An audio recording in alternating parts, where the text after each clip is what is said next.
Hello students, आप लोगों का स्वागत है मेरे यूट्यूब चैनल पर। और आज से हम करने वाले हैं हमारी क्लास 11th की जर्नी को स्टार्ट। जैसा कि आप लोगों ने अपने सीनियर्स के कहने पर ले लिया है फिजिकल एजुकेशन और सोच लिया है कि ये तो बहुत इजी पीजी सा सब्जेक्ट है, हम लोग ऐसे ही निकाल लेंगे। तो ऐसा बिल्कुल भी मत सोचना, क्योंकि इसके अंदर थ्योरी भी है और प्रैक्टिकल भी है। पर हाँ, थोड़ा इजी पीजी हो सकता है, बिकॉज अगर हम जैसे टीचर आप लोगों को पढ़ाएंगे तो आपके लिए ये इजी पीजी सा बन जाएगा। ठीक है, पर इसके लिए भी आपको सीरियस पढ़ाई करनी पड़ेगी। तो वीडियो को लास्ट तक देखना और मेरे कंटेंट्स को सब्सक्राइब करना बिल्कुल भी मत भूलना। आज हम देखने वाले हैं हमारी यूनिट 1, जिसका नाम है changing trends and career in physical education, है ना। तो इसके अंदर क्या क्या ट्रेंड्स हुए हैं, क्या क्या चेंजेस हुए हैं फिजिकल एजुकेशन को लेके, क्या क्या करियर बना सकते हैं, ये सब चीज़ें देखने वाले हैं। तो आओ इसको स्टार्ट करते हैं और इसके कंटेंट्स देखते हैं कि क्या क्या है। तो ये हैं आपके कंटेंट्स। पहला कंटेंट है concept, aims and objective of physical education. Second दे रखा है development of physical education in India post independence. Third दे रखा है changing trends in sports, playing surface, wearable gear, sports equipment, technology advancement. और last content देख रखा है Khelo India and fit India programme. तो आप लोगों को मैं बता देता हूँ कि ये बिल्कुल लेटेस्ट सिलेबस 2024-25 के हिसाब से कंटेंट्स हैं, जो कि आप लोगों को पुरानी बुक्स में नहीं मिलने वाले हैं और आपके टीचर्स आपको ये नहीं बताने वाले हैं। तो आप लोगों को बहुत हेल्प होगी इसके अंदर। पूरे पांचों जो कंटेंट्स दे रखे हैं बिल्कुल लेटेस्ट सिलेबस के हिसाब से हैं। तो चलो कंटेंट्स को समझते हैं, आगे बढ़ते हैं। तो सबसे पहला कंटेंट है हमारा कंसेप्ट ऑफ फिजिकल एजुकेशन। तो भैया इसमें क्या बोल रखा है इसने, the evolution of physical education as a discipline has covered a long journey. In the past it has been known by many other level, most of them are now considered too narrow and restricted to cover the entire scope of physical education. Physical education involved from gymnastic during 1800. After that, it keeps changing from gymnastic to hygiene, physiculture, physical training. Now it is known as physical education. एक writer ने definition भी लिखी है जिसका नाम है J B Nash. Physical education is that field of education which deal with big muscle activity and the related responsibles. तो मैं आप लोगों को सबसे पहले ये समझा देता हूँ कि कंसेप्ट का मतलब क्या होता है। कंसेप्ट का हिंदी मीनिंग होता है अवधारणा, कि फिजिकल एजुकेशन की अवधारणा क्या रही है। तो मैं आप लोगों को बता देता हूँ कि इसमें जो लिखा है इसके हिसाब से फिजिकल एजुकेशन बहुत लॉन्ग जर्नी लेके आया है। इसको पास्ट में बहुत अलग अलग चीज़ों से लेके गुजरना पड़ा, फिर इसको लोगों ने बहुत नैरो छोटा करके दिखाया। ठीक है, इसके पूरा जो इंटायर स्कोप है उसको कभी दिखाया नहीं जाता फिजिकल एजुकेशन के, है ना। सबसे पहले ये 1800 में आया था, जब इसका नाम क्या था, जिम्नास्टिक था। फिर इसका नाम कंटिन्यूसली चेंज होता गया, पहले था जिम्नास्टिक, फिर गया हाइजीन, फिर गया फिजिकल कल्चर, फिर हो गया physical training, and now it is name is physical education. ठीक है ना। और फिर जेबीनाश भैया क्या बोलते हैं हमारे, वो बोल रहे हैं physical education is that field of education which deal with big muscle activity and the related responses. मतलब इन्होंने बायो से रिलेटेड कर दिया है, ठीक है, डेफिनेशन के अंदर। और ये बोला है कि बिग मसल एक्टिविटी से रिलेटेड चीज़ जितनी भी होती हैं वो सब फिजिकल एजुकेशन के अंदर आती है, उसके रिलेटेड रिस्पॉन्सेज भी उसके अंदर आते हैं। तो आई होप आप लोगों को कंसेप्ट क्लियर हो गया होगा। नेक्स्ट दे रखा है एम ऑफ फिजिकल एजुकेशन। तो एम क्या होता है भैया, एम मतलब होता है डायरेक्ट टारगेट। क्या होता है फिजिकल एजुकेशन का, क्या टारगेट है, क्या एम है। तो भैया फिजिकल एजुकेशन की इसमें क्या दे रखा है, ये लिखा है इसमें, physical education is not limited to the game, sports और physical exercises. It's aim at the complete development of the personality through physical activity. मतलब ये बोलना चाहता है कि ये सिर्फ लिमिटेड गेम्स पे ही नहीं रह गया है, स्पोर्ट्स पे ही नहीं रह गया है, फिजिकल एक्सरसाइज पे ही नहीं रह गया है, बल्कि इसका मेन एम है पर्सनालिटी डेवलप करना, बंदे की पर्सनालिटी, ह्यूमन बींग की पर्सनालिटी डेवलप करना। ठीक है, किसके थ्रू, तो फिजिकल एक्टिविटी के थ्रू। तो इसका मेन एम ये है, मतलब whole soul development of our body. ठीक है, आप लोगों को ये भी क्लियर हो गया होगा। देन नेक्स्ट बात आ जाती है ऑब्जेक्टिव ऑफ फिजिकल एजुकेशन। तो ऑब्जेक्टिव का मतलब क्या होता है, तो ऑब्जेक्टिव का मतलब होता है उद्देश्य क्या है फिजिकल एजुकेशन के। तो उद्देश्य क्या है भैया, ओवरऑल डेवलपमेंट करना। ओवरऑल कैसे डेवलप करना, मतलब सोशली भी डेवलप करना, जैसा कि इसके अंदर लिखा है, मेंटली भी डेवलप करना, है ना, इमोशनली भी डेवलप करना, है ना, और फिजिकली भी डेवलप करना। ऐसे 4 पॉइंट आप लिख के आओ, पूरे 5 मार्क्स मिलने वाले हैं। और जैसा मैं बता रहा हूँ आप लोगों को, शॉर्ट शॉर्ट सी डेफिनेशंस, ये शॉर्ट शॉर्ट से लिख के आओ। 2 नंबर में आ रहा है, शॉर्ट में लिख के आओ। और अगर आप लोगों को 5 नंबर का क्वेश्चन पूछा जा रहा है तो थोड़ा फुल डिफाइन कर दो, अलग अलग पॉइंट वाइज। ठीक है, तो आज हम समझने वाले हैं अभी अपना ऑब्जेक्टिव ऑफ फिजिकल एजुकेशन। तो देखते हैं इसको क्या होता है। तो सबसे पहले है फिजिकल डेवलपमेंट। क्या लिखा है, our body is a kind of machine which grow and develop with physical activity.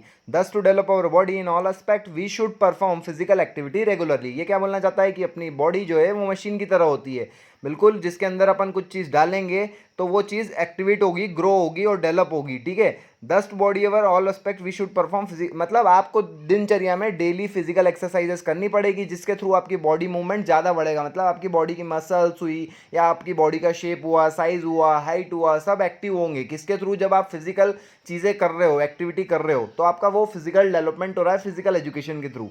Next दे रखा है इमोशनल डेवलपमेंट। इमोशनल डेवलपमेंट की डेफिनेशन दे रखी है, emotions play an important role in the optimum development of personality. Physical education provides a good opportunity to practical this. Physical activity help to control our emotion and also give chance to express such a emotion in a healthier way। अभी मैं आप लोगों को फालतू की बात नहीं बोलूँगा, आप लोगों को डायरेक्ट इस पिक्चर इमेज को देखना है। इसमें ये इसका जो कोच है, इसकी बंदे की टीम हार जाती है, कुछ डिप्रेस लग रहा है, तो इसके इमोशंस को कंट्रोल करना सिखा रहा है, बता रहा है कि हमें टीम स्पिरिट रखनी चाहिए, हमें हेल्दियर वे में गेम को लेना चाहिए, और हार जीत तो चलती रहती है। इसीलिए इमोशंस क्या होते हैं, जब हम फिजिकल एक्टिविटी करते हैं तो कहीं पे हम जीत जाते हैं तो हम हैप्पी हो जाते हैं, कहीं दुखी हो जाते हैं भाई, हार जाते हैं तो, है ना। तो ऐसा है कि फिजिकल एक्टिविटी में आपके इमोशंस तो होते ही हैं, वहाँ पे आपका इमोशनल डेवलपमेंट तो हो ही रहा है थ्रू फिजिकल एक्सरसाइजेस, ठीक है। तो ये आपको लिख के आना है, बेस्ट छोटी सी सिंपल सी डेफिनेशन, तो आपको 2 मार्क्स पूरे मिलने वाले हैं। देन नेक्स्ट आ जाता है हमारा सोशल डेवलपमेंट। तो सोशल डेवलपमेंट की डेफिनेशन क्या दे रखी है? Physical education provides a good opportunity to practical experience to develop social quality. Physical activity specially team games improve our socialization quality in a great extent. भाई ये सीधा सीधा ये बोलना चाहता है कि सोशल डेवलपमेंट भी होता है हमारा फिजिकल एजुकेशन के थ्रू। कैसे होता है भाई? जब आप स्पेशली टीम गेम खेलते हो तो आप नए नए प्लेयर से इंटरेक्ट करते हो, या आप क्या स्कूल में कोई सी हाउस एक्टिविटी होती है या कोई सा ऐसा स्कूल के टाइप की इवेंट होता है जिसमें सारे स्कूल्स पार्टिसिपेट करते हो, या स्पोर्ट्स डे होता है, जब सारे बच्चे एक साथ होते हैं तो सारे बच्चे एक ना एक से अपने हाउस वाइज इंटरेक्ट होते हैं, वहीं सोशल डेवलपमेंट आपका ग्रो होता है। तो यही आपको फिजिकल एजुकेशन के थ्रू ये बताना चाहता है। जैसा कि आपको इमेज में भी दिख रहा होगा, इनमें ब्रदरहुडशिप दिख रही है, यहाँ पे टीम स्पिरिट दिख रही है, तो ये सब सोशल डेवलपमेंट की क्वालिटीज होती है। ओके, तो ये आपको समझ में आया होगा। नेक्स्ट दे रखा है आप लोगों को मेंटल डेवलपमेंट। तो भैया मैं तो आप लोगों को एक ही चीज़ बोलूँगा, आप लोग मन से लिख के आओ, सोशल का पूछ ले, इमोशनल का पूछ ले, या फिजिकल का पूछ ले। फिजिकल एक्सरसाइज के थ्रू ये तीनों चीज़ डेवलप होती है। अब आ जाता है मेंटल डेवलपमेंट पे। तो मेंटल डेवलपमेंट की डेफिनेशन क्या दे रखी है? In game you have to you have to plan and make strategy to beat against team, and through yoga and meditation also you have to develop your mental health. Obvious सी बात है, यहाँ पे भी क्लियर हो रही है, इस इमेज के थ्रू ही देख लो, ये कहीं ना कहीं स्ट्रेटेजी प्लान कर रहे हैं गेम के अंदर कि हमको कैसे जीतना है, या हमको किसी पर्टिकुलर टास्क को कैसे पूरा करना है। तो आप इन गेम आप कोई सी भी चीज़ से प्लानिंग प्लॉटिंग करते हो और जीतने की कोशिश करते हो, या थ्रू या योगा और मेडिटेशन करते हो, आप कहीं ना कहीं मेंटली स्ट्रांग होते हो। तो फिजिकल एजुकेशन के थ्रू आप कहीं ना कहीं आपका मेंटल डेवलपमेंट होता है। यही ये चीज़ बताना चाह रहा है इस पिक्चर के थ्रू और इस डेफिनेशन के थ्रू। आप मन से लिख के आओगे, आपको सारे मार्क्स मिलने वाले हैं, और बुकिश लैंग्वेज लिख के आओगे तो आपका यही हाल होने वाला है। मुफ्ती साहब जी बहुत नाजुक सूरत हाल है जी। द नेक्स्ट है आपका topic development of P in India. P मतलब फिजिकल एजुकेशन इन इंडिया। कब दे रखा है? तो पोस्ट इंडिपेंडेंस, इंडिपेंडेंस के बाद से फिजिकल एजुकेशन का इंडिया में कैसे ग्रो हुआ। तो भाई यार पहला पॉइंट क्या दे रखा है? India progressed in all aspect after getting independence in 1947। मतलब उसके बाद काफ़ी हद तक ऑल एस्पेक्ट मतलब सारे एस्पेक्ट्स में इंडिया ने कहीं ना कहीं ग्रो करा है, ठीक है। फिर सेकंड बोल रहा है ये इन 1948 government of India setup Central Government Physical Education Committee, also known as Tarachand Committee, which recommend Central Institute of Physical Education Recreation Sports in India। ये बोल रहा है भैया कि इन 1948 में गवर्नमेंट ऑफ इंडिया और central government physical education committee के नाम से थी, इसका नाम चेंज हुआ गया, इसको ताराचंद कमेटी के नाम से भी जानते हैं हम, है ना। उसने central institute of physical education के रिक्रिएशन के लिए इंडिया में लॉन्च किया, इस्टेब्लिश्ड किया। फिर बोल रहा है in 1950 central advisory board of physical education was set up with the purpose to advise government regarding physical education issues. One of the important objective of board was to introduce PE subject as compulsory subject in elementary, middle and senior secondary school। देखो क्या बोल रहा है, 1950 में central advisory board आई physical education की, जिसने setup करा, जिसका पर्पस क्या था? रिगार्डिंग फिजिकल एजुकेशन इश्यूज को सॉल्व करना, है ना। उसमें मेन ऑब्जेक्टिव क्या करेगा ये बोर्ड ने कि पी एज अ सब्जेक्ट आ जाए। कहाँ कहाँ पे आ जाए? तो elementary school, middle school and senior secondary school में एज अ सब्जेक्ट भी कंपलसरी हो जाए। ये किसने बोला था? 1950 में सेंट्रली एडवाइजरी बोर्ड ने बोला है। देन इसके बाद क्या पॉइंट है? After 10 year of independence in 1957 ministry of education and culture government of India established first college of physical education at Laxmibai college of physical education LCPE at Gwalior Madhya Pradesh in 1975। देखो 10 साल बाद 1957 में ministry of education and culture और government of India ने first college establish करा, जहाँ को क्या नाम था उसका? Laxmibai college of physical education, जिसको LCPE कहते हैं, और उसका नाम चेंज होके LN Laxmibai national institute of physical education हो गया है, जो कि ग्वालियर में है। और उसको कब करा गया था? 1975 में पूरी तरीके से इस्टेब्लिश कर दिया गया था। फिर क्या लिख रखा है? In 1958 ministry of education establish sports and youth of welfare department to promote physical education in India. Promote करने के लिए 1958 में वापस से मिनिस्ट्री ऑफ एजुकेशन इस्टेब्लिश करा, किसको? Sports and youth welfare department को क्या करा? इस्टेब्लिश करा, ताकि फिजिकल एजुकेशन को वो प्रमोट कर पाए। देन क्या दे रखा है? इन 1994 sports authority of India, Sai जिसके नाम से जाते हैं, was established under the department of sports to maintain and proper utilization of sports infrastructure which was built for Asian Games. SAI has two objectives. One is to promote sports and second achieve sports excellence at national and international level. मतलब देखो क्या हुआ फिर 1984 में साई नाम की एक संस्था आई, स्पोर्ट्स अथॉरिटी ऑफ इंडिया, जो कि स्टेब्लिश्ड हुई स्पोर्ट्स के अंदर, है ना। उसका काम क्या था? इंफ्रास्ट्रक्चर और बिल्ड बढ़ाना, और एशियन गेम हमारे जो इंडिया में होने वाले थे उसकी देखरेख करना है। और फिर उसने क्या, उसके दो उद्देश्य थे। पहली चीज़ तो प्रमोट करना स्पोर्ट्स को, एंड सेकंड चीज़ क्या थी? नेशनल इंटरनेशनल पे लेवल पे स्पोर्ट्स एक्सीलेंस को बढ़ाना। ये याद रखना आप, ये तो आप लोगों को याद ही रखना पड़ेंगे। फिर क्या लिख रखा है इन्होंने? इन 1987 society for national institute of physical education and sports SNIPES was merged with sports authority of India Sai to promote and develop sports awareness among people. मतलब लोगों में स्पोर्ट्स को जागरूकता बढ़ाने के लिए दोनों चीज़, कौन कौन? साई और SNIPES दोनों मर्ज हुए और साथ में काम करने लग गए 1987 में। फिर क्या हुआ भैया उसके बाद ये हुआ कि Commonwealth games 2010 was conducted in new Delhi सबसे पहले। फिर उसके बाद क्या हुआ? कॉमनवेल्थ गेम हो गए 2010 में न्यू दिल्ली में। फिर थर्ड पॉइंट दे रखा है इसके अंदर, इन 2018 CBSE launched physical education as a compulsory subject in class 9 to 12th as a mainstream health and physical education।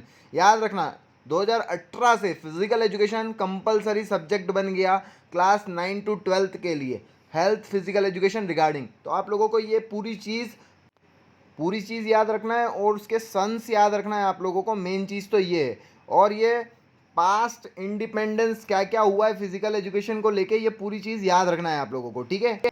Then next आपका टॉपिक है चेंजिंग ट्रेंड्स इन स्पोर्ट्स। जैसा कि अपने यूनिट का नाम ही है ये, तो इसके चेंजिंग ट्रेंड्स इन स्पोर्ट्स क्या क्या हुए हैं? तो सबसे पहले याद रखना प्लेइंग सरफेस, जिस पे हम खेलते हैं, उसको लेके भी बहुत सारे चेंजेस है। सेकंड दे रखा है वियरेबल गेयर्स। इसका मतलब क्या होता है? जो चीज़ हम पहनते हैं खेलते वक्त, उसको लेके चेंजेस हुए हैं। शूज़ और फुटवेयर्स, मतलब जो पैरों में पहनते हैं, उसको लेके भी चेंजेस हुए हैं। थर्ड दे रखा है स्पोर्ट्स इक्विपमेंट्स, जिससे हम स्पोर्ट्स करते हैं, खेलते हैं, बैट बॉल हॉकी, ये सब चीज़ों को भी लेके चेंजेस हुए हैं। टेक्नोलॉजी एडवांसमेंट इन स्पोर्ट्स भी हुआ है। मतलब ये क्या क्या चेंजेस हुए हैं, इसको लेके हम पढ़ने वाले हैं डिफाइन में। तो मैं आप लोगों को ये इमेज के थ्रू समझाने की कोशिश करूंगा कि क्या क्या चेंजेस हुए हैं, ठीक है। तो चलो स्टार्ट करते हैं। तो सबसे पहले हम बात कर लेते हैं हमारे प्लेइंग सरफेस को लेके। तो देख लो, आप लोगों को इमेज में दिख रहा होगा, ये एक लॉन्ग टेनिस का कोर्ट है। तो आप लोग इसके अंदर जो कोर्ट देख रहे हैं, ये ब्लू कलर का शेड जो है, इसको बोलते हैं पॉलीयूरेथ्रिन करके एक प्रोडक्ट आने लग गया है, उसके थ्रू ये मैट डलने लग गई है, उसके थ्रू सरफेस बनी हुई है। ये याद रखना, पहले किसी चीज़ की ज़रूरत नहीं होती थी, लोग मिट्टी पे और क्ले पे या ग्रास पे ही खेल लिया करते थे। देन नेक्स्ट वाली इमेज में आप लोगों को दिख रहा होगा, ये ग्रास है ना। पहले क्या होती थी, घास को उगाया जाता था, आजकल आर्टिफिशियल ग्रास आने लग गई है बहुत बड़े लेवल पे, जो कि पूरा पानी को ऑब्जॉर्व भी कर लेती है और ग्राउंड फटाक से सुखा देती है। तो आजकल ये यूज़ होने लग गई है इंटरनेशनल लेवल पर, ये याद रखना है आपको। देन नेक्स्ट, इस तरीके को कुछ इंडोर्स होने लग गए हैं, जहाँ पर आपको पैसे लेके गेम्स खिलाए जाते हैं। कुछ इंडोर्स फैसिलिटीज़ भी होने लग गई है, जिसके थ्रू आप गेम को कंटिन्यू कर पाते हो बारिश आने पे या कुछ चीज़ को करने पे। तो ये सब टेक्नोलॉजी एडवांसमेंट हुए प्लेइंग सरफेस के थ्रू। देन नेक्स्ट हम बात कर लेते हैं हमारे वियरेबल गियर्स को लेके। तो देख लो आप लोग, आप क्या क्या पहन के खेलना पड़ता है। कोई से भी इवेंट्स के अंदर अगर हमको कबड्डी में लड़ना है या हमको कोई सा दंगल लड़ना है, किसी भी चीज़ को लड़ना है या कोई सी फाइट लड़नी है, तो हर चीज़ की ड्रेसेस होने लग गई है। स्विमिंग के लिए स्विमिंग कॉस्ट्यूम्स आने लग गए हैं, बास्केटबॉल के लिए बास्केटबॉल की ड्रेस आने लग गई है ना। तो आप लोगों को ये समझ में आ रहा होगा। और पहले क्या होता था वो आप लोगों को दिखाता हूँ कि पहले किस तरीके से कुछ यूज़ किया जाता था। तो ये पहले जो होती थी दंगल होती थी वो इस टाइप से होती थी, लंगोट के अंदर ही खेलने लग जाते थे। पर आज के लिए इसके अंदर आप लोगों ने एक मूवी देखी होगी सुल्तान या ऑल टाइप, है ना, या कोई सी देखी होगी कबड्डी से रिलेटेड मूवी या प्रो कबड्डी देखते हैं हम लोग, पूरी ड्रेस होने लग गई है, पूरा वियर करके खेलते हैं प्लेयर्स, उसके बाद ही प्लेइंग करते हैं, ठीक है। नेक्स्ट हम बात कर लेते हैं हमारे शूज़ और फुटवेयर्स को लेके भी बहुत चेंजेस हुए हैं। हर गेम के लिए, पर्टिकुलर गेम के लिए अलग अलग शूज़ आने लग गए हैं। जैसे रनिंग के लिए आप लोगों को स्पाइक्स स्ट्रट्स यूज़ करने पड़ते हैं, या क्रिकेट में भी स्पाइक्स स्ट्रट्स आते हैं, हाफ स्पाइक्स आने लग गई है। बास्केटबॉल, बैडमिंटन, कबड्डी, इनके लिए गम सोल शूज़ आने लग गए हैं। रनिंग के लिए स्ट्रट्स आने लग गए हैं। तो ऐसे बहुत सारी चीज़ें आने लग गई है जिनके थ्रू आप लोग शूज़ और फुटवेयर्स में भी बहुत चेंजेस आया है। पहले क्या होता था, लोग नंगे पाँव ही रनिंग करते थे 100 मीटर 200 मीटर। इसके लिए भी आपको एक मैं इमेज दिखाता हूँ, आप लोगों को उससे क्लियर होगा।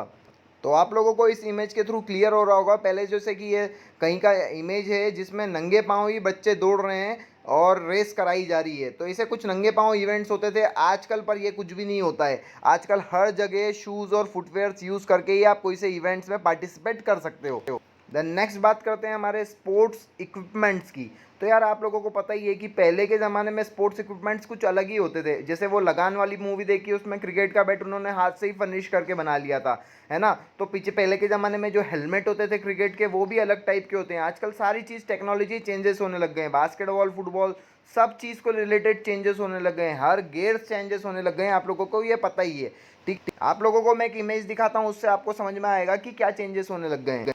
देखो, तो ये एक बॉलीवुड मूवी का एक सीन है, एक पिक्चर दिखा रहे हैं। इसमें आमिर खान दिख रहा है। उसने पैड्स किस चीज़ के पहन रखे हैं, तो वुडन के बनाए हुए पैड्स पहन रखे हैं। पर ऐसा पहले होता था किसी पर्टिकुलर चीज़ को लेकर। और आजकल जो पैड्स आने लग गए हैं वो क्रिकेट के कुछ इस तरीके से, राइट साइड जो इमेज दिख रही है आप लोगों को, इस तरीके प्रोडक्ट के आने लग गए हैं, लेदर के आने लगे हैं, ताकि आपको बॉल की नहीं लगे। आपकी इंजरी सेफ्टी का, प्रिकॉशंस का ध्यान रखा जाता है आजकल बहुत सारी चीज़ों के अंदर। देन नेक्स्ट बात कर लेते हैं हम टेक्नोलॉजी एडवांसमेंट की। तो यार आप लोगों को पता ही होगा कि यार रनिंग भी करते हैं तो कौन कितनी स्पीड से भाग रहा है उसकी कैलकुलेशन भी हो जाती है। काहे से होती है, तो वो वीडियो एनालिसिस के थ्रू होने लग गई है आजकल, है ना। या ऐसा डायमीटर आने लग गया है कि यार क्रिकेट में बॉल कैसी फिकाई है, कैसी नहीं जाई है, वो इन स्विंग थी, आउट स्विंग थी, सब चीज़ जज होने लग गई है फोटोग्राफी के थ्रू। ये सब चीज़ें पहले नहीं होती थी। ये चारों इमेज को देखो आप। जो पहली इमेज दिख रही है जिसमें एक खिलाड़ी है, उसके पास जो ब्लैक कलर का कैमरा दिख रहा है उसको बोलते हैं स्पाइडर कैमरा, जिससे ऊपर से आप लोग नीचे की इमेज ध्यान रखा जाता है कि यार कोई प्लेयर चीटिंग तो नहीं कर रहा है किसी इक्विपमेंट्स के साथ जो कि प्लेइंग के थ्रू यूज़ होती है। सेकंड पिक्चर दिख रही है उसमें एक वीडियो एनालिसिस कर रहा है, मतलब पूरी चीज़ों को कैमरे से, छोटी छोटी चीज़ों को वीडियोग्राफी कर रहा है। थर्ड दिख रहा है ये वीडियो एनालिसिस होता है, जैसा कि दिख रहा है कि यार बॉल्स हैं जो विकेट पे फेंकी गई थी, है ना, क्रिकेट की, उन वो किस वे से निकली, वो आउट स्विंग थी, इन स्विंग थी, हर चीज़ की एनालिसिस होने लग गई है। कितनी ज़्यादा टेक्नोलॉजी एडवांसमेंट आ गया है। थर्ड स्टेप में दिख रहा है आप लोगों को, इसमें विकेट कीपर है, स्टंप्स के पीछे MS धोनी आई थिंक, है ना। तो वो दिख रहा है, वहाँ पर आपको स्टंप्स दिख रहे होंगे, उसमें लाइट आने लग गई है कि यार बेल्स जो क्रिकेट के स्टंप से अगर वो उस पर बॉल लगती है तो लाइट जल जाएगी, तो आपको पता चल जाएगा कि यार बॉल स्टंप पे लगी है। पहले ऐसा कुछ होता था, नॉर्मल से डंडे गाड़ लिए जाते थे, लोग तो ड्रम और टायर लगा के ही खेलते थे। आप लोग मेरी बात से एग्री करते हो ये बात से, ठीक है ना। तो इस तरीके से बहुत सारे चेंजेस हो गए हैं टेक्नोलॉजी एडवांसमेंट को लेके। इसके अंदर भी आप खूब सारा मन से लिख सकते हो, क्वेश्चन जिस मार्क्स के लेवल का आया उस हिसाब से। अगर 2 मार्क्स का पूछता है तो कुछ छोटे छोटे पॉइंट बना के लिख देना। अगर 5 मार्क्स में पूछता है चेंजिंग ट्रेंड्स इन स्पोर्ट्स, तो पूरा कर देना, sports equipment, sports gear, wearable gears, है ना, टेक्नोलॉजी एडवांसमेंट, प्लेइंग सर्विस के अंदर क्या क्या चेंजेस हुए हैं, ऑल सारा समझा के आ जाओ। इमेज से मैं इसीलिए समझा रहा हूँ आपको ताकि समझ में आ जाए, लिखना आपको मन से ही है। देन नेक्स्ट हमारा टॉपिक है career options in physical education. तो भैया काय काय में करियर ऑप्शंस होते हैं। अगर 2 नंबर में पूछा जाता है तो जैसा मैंने लिखा है ऐसा ही लिख देना बस, तो 2 नंबर तो आपको मिल ही जाते हैं। पर यही चीज़ अगर 5 नंबर में पहुंची जाती है तो आप लोगों को इसको डिफाइन करना पड़ेगा। तो पहला पॉइंट दे रखा है as a teacher of physical education. As a teacher of physical education के लिए आपको क्या करना पड़ेगा, ये इसके अंदर डिटेल में लिखना पड़ेगा कि you have to qualify in BPEd and MPEd. BPEd का फुल फॉर्म होता है बैचलर ऑफ फिजिकल एजुकेशन, ये डिग्री करनी पड़ती है आपको। मास्टर ऑफ फिजिकल एजुकेशन का मतलब होता है एमपीएड, ये डिग्री करनी पड़ती है आपको कॉलेज लेवल पे। अगर टीचिंग करनी है, बैचलर ऑफ फिजिकल एजुकेशन आपको अगर 11th-12th पढ़ाना है इन स्कूल्स, तो आप लोगों को ये डिग्री करनी पड़ती है अगर आप लोगों को टीचिंग करियर में जाना है। सेकंड दे रखा है as a coach. As a coach आपको क्या करना पड़ेगा, तो एज अ कोच आप लोगों को SAI sports authority of India, वहाँ से आपको कोचिंग के लिए सर्टिफाइड कोर्स करना पड़ेगा, या NIS national institute of sports Patiala से होता है जो कि वहाँ से सर्टिफाइड कोर्स करना पड़ेगा कोई से भी जो गेम आप सिखाना चाहते हो उस पर्टिकुलर गेम के ऊपर, ठीक है। तो आपको उसके थ्रू जॉब मिल जाएगी। फिर आ जाता है as a fitness trainer. As a fitness trainer पे भी आपको आजकल ट्रेनिंग जॉब्स भी बहुत सारी हो गई, फिटनेस ट्रेनर के ऊपर भी बहुत सारे कोर्सेज अवेलेबल हैं अलग अलग गेम के अंदर, है ना, अलग अलग फील्ड के अंदर। तो आपको वो सर्टिफाइड कोर्स करके फिटनेस ट्रेनर की जॉब करनी पड़ेगी। देन आ जाता है as a official in game. Official बहुत वर्ड डिफाइन वाला वर्ड है ना। ऑफिशियल का मतलब क्या होता है पता है, जैसे कि इन मैच आप लोग एम्पायरिंग कर रहे हो, स्कोरिंग कर रहे हो, रेफरशिप कर रहे हो, उसका मतलब यहाँ पर ऑफिशियल से, ठीक है। तो वो कैसे आप कर सकते हो, आप जैसे कि सपोज करते हैं क्रिकेट के कोच हो, तो क्रिकेट के कोच हो तो आपको level O, level 1, level 2, level 3 इस तरीके की एग्जाम्स होती है कोचिंग की, एम्पायरिंग की, रेफरशिप की, वो आपको क्लियर करनी पड़ेगी और आप इसके अंदर करियर बना सकते हो फिजिकल एजुकेशन के थ्रू। फिर आ जाता है एज अ योगा इंस्ट्रक्टर।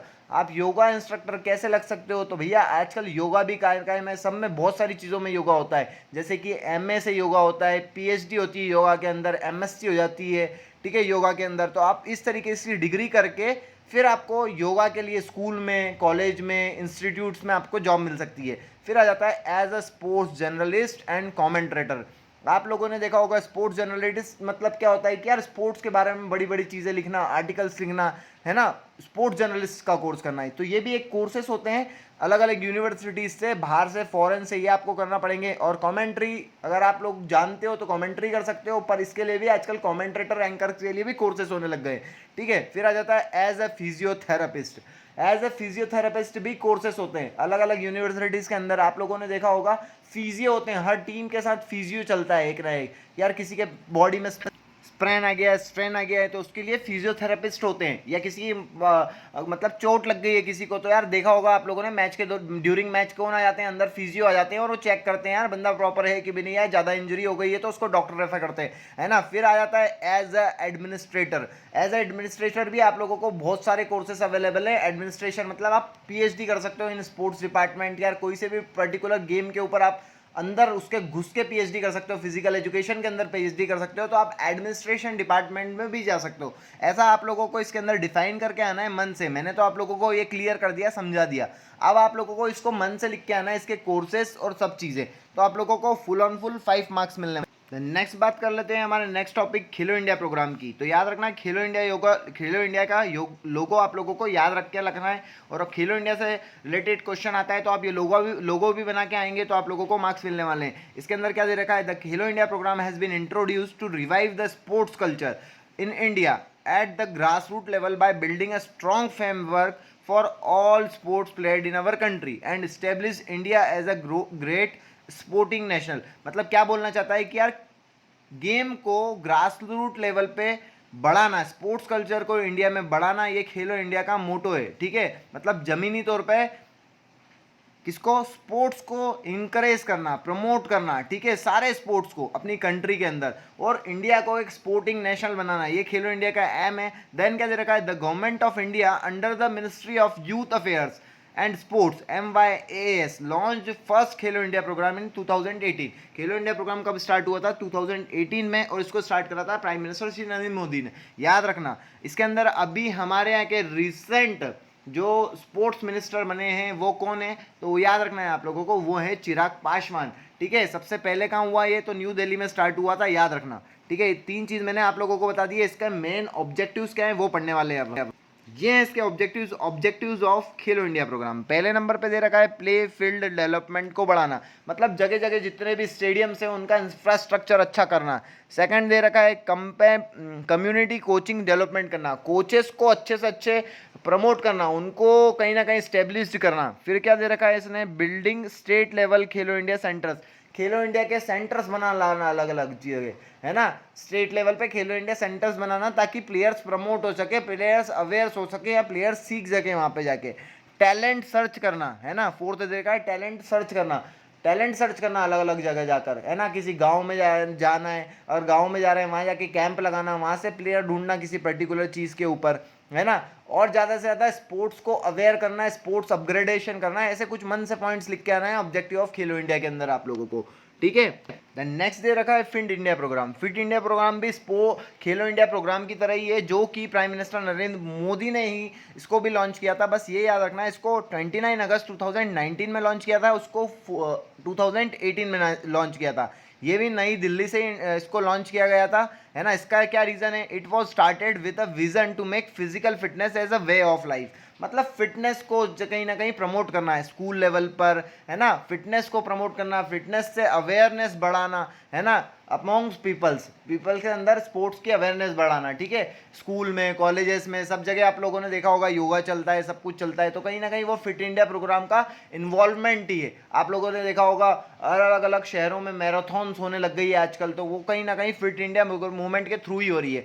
और आप लोगों को ये लोगो भी याद रखना है, अगर ये लोगो भी बना के आएंगे तो इसका एक्स्ट्रा मार्क्स आपको ज़रूर देगा आपका एग्जामिनर, ठीक है। तो आई होप आप लोगों को यूनिट पूरी तरीके से समझ आई होगी। मैं तो आप लोगों को यही बोलूँगा कि आप लोग मन से लिख के आएँ, ताकि आपको ज़्यादा से ज़्यादा मार्क्स मिले। क्वेश्चन को अच्छी तरीके से रीड करें और दिमाग लगाएं और पूरा लिखें, ठीक है। Okay, all the best, take care.